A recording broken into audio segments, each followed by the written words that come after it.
अपर्णा यादव, मुलायम सिंह की बहू, आजकल भाजपा की स्टार कैंपेनर बनी हुई है और उन्होंने बाराबंकी में भाषण देते हुए आपको बताएं, एक सभा में बोलते हुए ये कहा कि मैं शेरनी हूं और शेरनी शिकार करती है, मैं किसी से डरती नहीं हूं।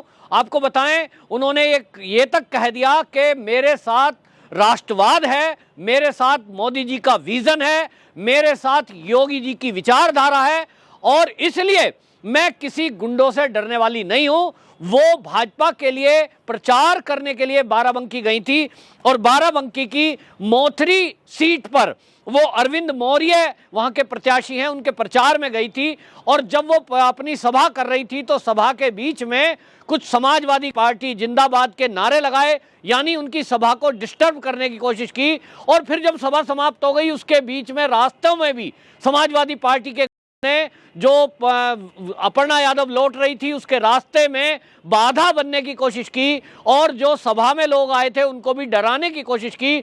इस पर अपर्णा यादव ने जवाब दिया। अगली सभा जो खजूर गांव में थी, बाराबंकी के ही जिले में, वहां उन्होंने अपर्णा यादव ने बोला कि शेर जब चलता है तो अकेले शिकार करता होगा मगर जंगल में शेरनी ही शिकार करती है और मैं शेरनी हूं, मैं डरती नहीं हूं। और उन्होंने यह भी बताया कि यादवों का इतिहास रहा है कि जब भी कभी सेना लड़ाई के लिए चलती थी यादवों की टोली आगे चलती थी। यानी अपर्णा यादव की तरफ से समाजवादी पार्टी के और अपने जेठ के लिए सीधा सा मैसेज है। आपको बता दूं, ओपी राजभर जो समाजवादी गठबंधन में लड़ रहे हैं वो एक अफवाह फैला रहे थे कुछ दिन पहले कि अपर्णा यादव तो समाजवादी पार्टी में वापस आना चाहती है। वो तो ये कह रही थी कि मैं यहां सहज नहीं हूं, टिकट लेने के लिए वो चाहती थी, लखनऊ से टिकट मिला नहीं। लेकिन आपको बता दूं, अपर्णा यादव ने पहले ही ये घोषणा कर दी थी कि मैं भाजपा में टिकट लेने के लिए नहीं आई हूं, मैं यहां राष्ट्रवाद के मुद्दे पर आई हूं, देश हित में आई हूं, योगी जी के विजन को लेकर आई हूं, जो वो सबका साथ सबका विकास और जो महिलाओं के लिए और जो लड़कियों के लिए गुंडा राज खत्म किया गया है उत्तर प्रदेश में, इन विचारधाराओं को लेकर मैं भाजपा से जुड़ी हूं। तो एक तरफ अब ये अपर्णा यादव का तो बिल्कुल साफ है और जिस तरह से अपर्णा यादव दहाड़ी है, मैं आपको कह सकता हूं कि एक मजा हुआ नेता भारतीय जनता पार्टी के पास जो नेता हैं महिलाओं विंग में, उसमें अगर कोई मजा हुआ नेता अभी तक आपके ध्यान में है तो लगता है अपर्णा यादव भी उनमें से एक है, जबकि अभी उन्हें कुछ दिन आए हुए हैं। और आपको बताएं, ये राष्ट्रवादी विचारधारा अपर्णा की पहले से है। हमने देखा है, जो उनका पिछला प्रोफाइल उठा के देखिए, पुराने ट्वीट्स देख लिए, भारत की संस्कृति, भारत का हित और अध्यात्म, ये सब रुचि का विषय रहा है। अपर्णा यादव जिस तरह से गीत गाती हैं, जिस तरह से एक सभा में उन्होंने वंदे मातरम का गायन किया, कि आप देखिए वंदे मातरम गायन किया पूरा, और वंदे मातरम का सुर ताल लय, क्योंकि उन्होंने संगीत की शिक्षा ली है। ये समाजवादियों का तो कल्चर नहीं है। कहें कोई अखिलेश यादव से कि भाई सुनिए जरा, कोई वंदे मातरम नहीं सुना सकते। और इसलिए अपर्णा यादव समाजवादी पार्टी में अपने को वहां परिवार की बहू होने के बाद भी असहज महसूस कर रही होगी कि जहां केवल गुंडे मवाली और इस तरह के लोगों का बोलबाला है, जहां केवल एक धर्म विशेष के लोगों का तुष्टीकरण इस कदर तक है कि दंगे हों तो दंगाइयों के ऊपर कोई कार्रवाई ना हो और जो सताए गए लोग हों उन्हीं के परिवार वालों को उठाकर मुजफ्फरनगर में बंद कर दिया गया। बहन बेटियों की इज्जत बचाना समाजवादी शासन में भारी पड़ गया और इसलिए मुलायम सिंह परिवार की बहू अपर्णा यादव अब निकली है और वाकई में शेरनी बनकर गरजती है और वो कहती हैं कि योगी आदित्यनाथ का हाथ मजबूत करिए, भाजपा को वोट करिए, गुंडों पर यहां विजय प्राप्त करने के लिए, कानून का राज कायम करने के लिए भारतीय जनता पार्टी को वोट दीजिए।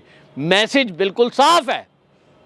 अपर्णा यादव का भाषण में मैसेज बिल्कुल साफ है कि मुलायम सिंह के परिवार की बहू ये कहना चाह रही है साफ साफ कि यदि समाजवादी शासन आया तो गुंडा राज कायम होगा। इसका मतलब दूसरा यह भी है कि अपर्णा यादव कह रही है कि समाजवादी शासन था तो गुंडा राज था, योगी जी आए हैं तो विकास की बयार लेकर आए हैं, लोगों के लिए सुविधाएं लेकर आए हैं, लोगों की सेवा करने में लगे हुए हैं। अपर्णा यादव वो सब बातें गिनाती तो है ही जो और बाकी नेता बीजेपी के गिनाते हैं। वैक्सीनेशन हुआ है, महिलाओं को चूल्हा दिया है, शौचालय दिया है।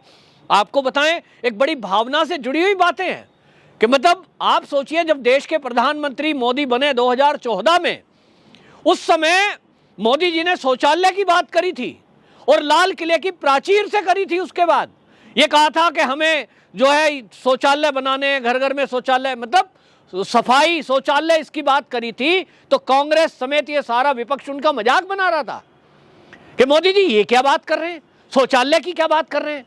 अपर्णा यादव महिलाओं के बीच काम करती है और महिलाओं के बीच जो भी काम करते हैं और ग्रामीण महिलाओं से जुड़े हुए ग्रामीण अंचल की, उनको पता है कि गरीबों के लिए, महिलाओं के लिए शौचालय क्या वैल्यू रखता है। मैंने मेरे बचपन में अपने गांव में देखा है, गांव में शौचालय नहीं होने से महिलाओं को सड़क के किनारे शौच करने के लिए जाना होता है। बरसात का दिन हो और रात के अंधेरे का इंतजार करना पड़ता है कि दिन में क्योंकि जा नहीं सकते, सड़क में, जंगल में लोग जा रहे हैं, अंधेरा होने का इंतजार करेगी, तबीयत कितनी भी खराब क्यों ना हो, महिलाओं को रात का इंतजार। और रात के इंतजार के बाद जब वो कहीं सड़क के किनारे बैठी है, यदि कोई मोटरसाइकिल पे जा रहा है, कभी कोई कार से गुजर रहा है, उसकी हेडलाइट की लाइट उन महिलाओं पर पड़ती है तो बेचारी शर्म के मारे खड़ी हो जाती है। क्या कोई ऐसा कल्पना कर सकता है कि शौच करते हुए व्यक्ति को 2-3 बार उठना पड़े तो क्या वो शौच ठीक से कर पाएगा? क्या वो स्वस्थ रह पाएगा? क्या सड़क के किनारे फैली हुई गंदगी से बीमारी नहीं फैलेंगी? और ये विचार यदि किसी ने किया तो वो देश के प्रधानमंत्री नरेंद्र मोदी हैं, जिनका ये विपक्ष मजाक उड़ा रहा था। उसको आत्मसात करते हुए, मोदी जी की बात को, उन महिलाओं की पीड़ा को समझते हुए, यदि किसी सरकार ने सबसे ज्यादा उन महिलाओं की पीड़ा को समझते हुए शौचालय बनाने का गांव-गांव में काम किया है तो वो है योगी सरकार।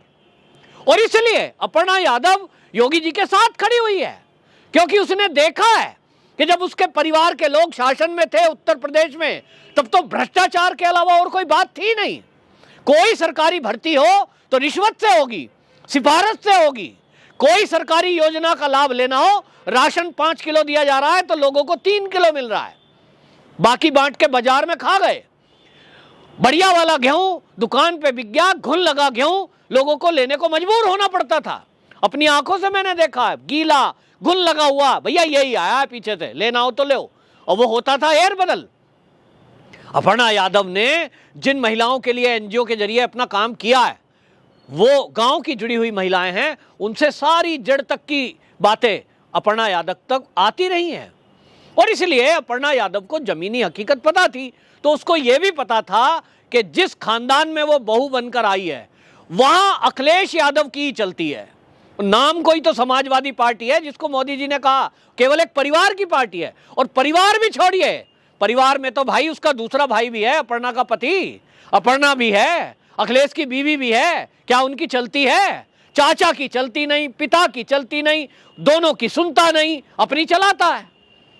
और इसलिए केवल एक व्यक्तिवादी पार्टी हो गई है समाजवादी पार्टी। नाम समाजवादी रह गया है, समाज का नाम खराब कर दिया।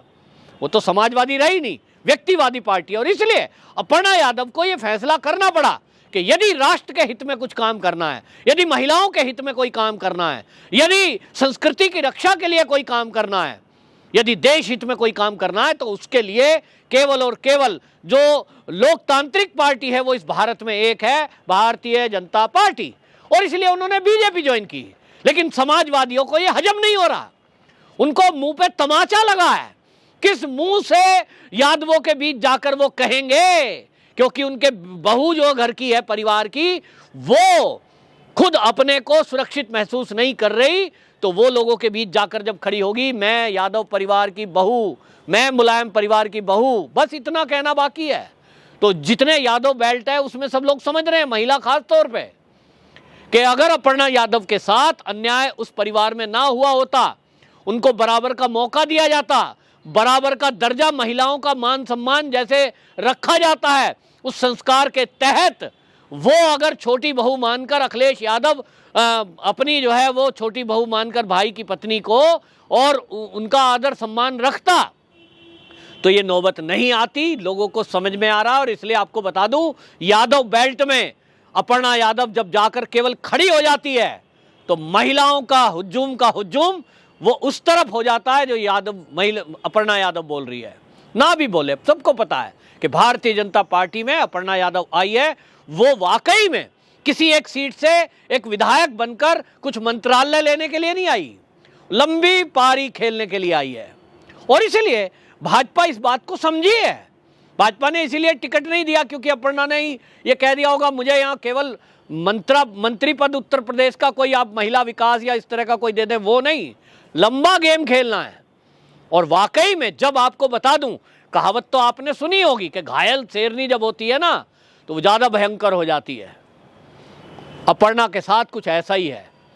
मुलायम परिवार में बहू बनकर आई, लेकिन जिस तरह से उनके साथ हुआ पक्षपात, वो पक्षपात अखिलेश यादव की वजह से आज जो वो शेरनी शब्द इस्तेमाल कर रही हैं, उस शेरनी शब्द में एक चीज छुपी हुई है, वो ये है कि वो घायल शेरनी है जिसको घाव दिए हैं अखिलेश यादव ने। निजी मामला है, पारिवारिक है, लेकिन हमने देखा है किस तरह से अपमानित करने के लिए लखनऊ की उस कैंट सीट से लड़ा दिया गया जो भाजपा की परंपरागत और पक्की सीट है। उसको एक एमएलसी बनाकर आप सीधा मंत्री बना सकते थे। घर की बहू थी भाई, पढ़ी लिखी है, इंटेलिजेंट है, समाज सेवी है, दिल में देश के लिए प्रेम है, लेकिन नहीं, उनको ऐसा व्यक्ति कोई आगे बढ़ाना ही नहीं है जो भ्रष्टाचार ना करे, जो पक्षपात ना करे, जो मुस्लिम तुष्टीकरण ना करे। ऐसा आदमी तो आगे बढ़ाना ही नहीं। और अपर्णा यादव तो कम से कम सबका साथ, सबका विकास, सबके विश्वास पे विश्वास रखती है। और इसलिए जो है ये जो है अलग हुआ। लेकिन अब जिस तरह से अपर्णा यादव दहाड़ी है, इसका जवाब अखिलेश यादव के पास नहीं है। निश्चित रूप से आने वाले चुनाव में अपर्णा यादव की ये स्पीच पूरे उत्तर प्रदेश के यादव बहुल एरिया का माहौल बदलने के लिए काफी होगी। वंदे मातरम।